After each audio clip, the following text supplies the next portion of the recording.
చాలామందికి రెగ్యులర్గా వచ్చింది ఏంటంటే అసిడిటీ. ఎప్పుడైనా అసిడిటీ వచ్చిందంటే ఇది కామన్ సమస్యనే అని చెప్పేసి ఈజీగా వదిలేయడం చూస్తున్నాం యాక్చువల్గా. అసిడిటీ అనేది ఎందుకు వస్తుంది, దాన్ని ఈజీగా సాధారణంగా తీసుకోవచ్చా, how to deal with it? Most important thing ఏంటంటేనండి, ఏదైనా సరే ఎక్యూట్గా ఒకసారి 2 సార్లు వస్తే మోస్ట్ ఆఫ్ ద టైం మీరు అన్నట్టు వదిలేరు. వెళ్ళి మెడికల్ షాప్లో వాళ్ళంతటికి వాళ్ళే ఒక గ్యాస్ ట్యాబ్లెట్ అని వేసుకుంటాం. చాలా కామన్గా మనం చూస్తున్నాం. ఎప్పుడైనా ఒక నెల లోపల ఒకసారి ఒక ట్యాబ్లెట్ అవసరం పడింది అంటే even that can be taken as normal.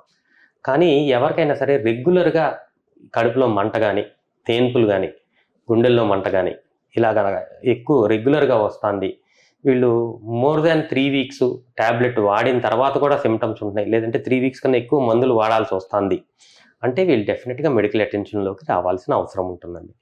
ఎందుకంటే వీళ్ళల్లో డిఫరెంట్ టైప్స్ ఆఫ్ ప్రాబ్లమ్స్ ఉండే అవకాశం ఉంటుంది. అండ్ ముఖ్యంగా మీరు అడిగారు ఎసిడిటీకి ముఖ్యమైన కారణం ఏంటి అంటే హెలికోబాక్టర్ పైలోరీ అని ఒక రకమైన బ్యాక్టీరియల్ ఇన్ఫెక్షన్.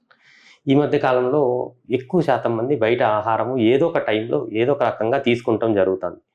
కలుషితమైన ఆహారము, నీరు నుంచి మన పొట్ట లోపలికి ఈ బ్యాక్టీరియా వచ్చి చేరుకుంటుంది. ఈ బ్యాక్టీరియా దీర్ఘకాలికంగా పొట్ట లోపల ఉండి మన పొట్ట లోపల యాసిడ్ సెక్రీషన్ని ఎక్కువ చేస్తుంది. ఈ హెలికోబాక్టర్ పైలోరీ ఇన్ఫెక్షన్ వల్ల గ్యాస్ట్రైటిస్ అంటే ఇనీషియల్గా పూత అలాగ ఉంటుంది, తర్వాత గ్యాస్ట్రిక్ అల్సర్స్, డియోడినల్ అల్సర్స్ వచ్చే అవకాశము. ఇది గ్యాస్ట్రిక్ అల్సర్ ట్రీట్ చేయకుండా హెలికోబాక్టర్ పైలోరీ వల్ల వస్తే ఇది నెమ్మదిగా గ్యాస్ట్రిక్ క్యాన్సర్కి కూడా పరిగణించే అవకాశము. సో హెలికోబాక్టర్ పైలోరీ అనేది ముఖ్యమైన కారణం ఎసిడిటీకి. దాన్ని ఎర్లీ స్టేజ్లో ఐడెంటిఫై చేసుకుని ట్రీట్ చేసుకుంటే ఈ లాంగ్ టర్మ్ ప్రాబ్లమ్స్ నుంచి మనం అవాయిడ్ చేసుకోవచ్చు.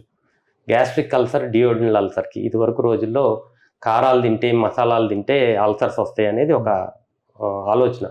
కానీ ఈరోజు కూడా 85% to 90% of gastric ulcers, 90% of duodenal ulcers ముఖ్యమైన కారణం హెలికోబాక్టర్ పైలోరీ. పెయిన్ కిల్లర్స్, కొన్ని రకాల మందుల వల్ల కూడా అల్సర్స్ వచ్చే అవకాశం ఉంటుంది, బట్ అవన్నీ లెస్ దాన్ 10%.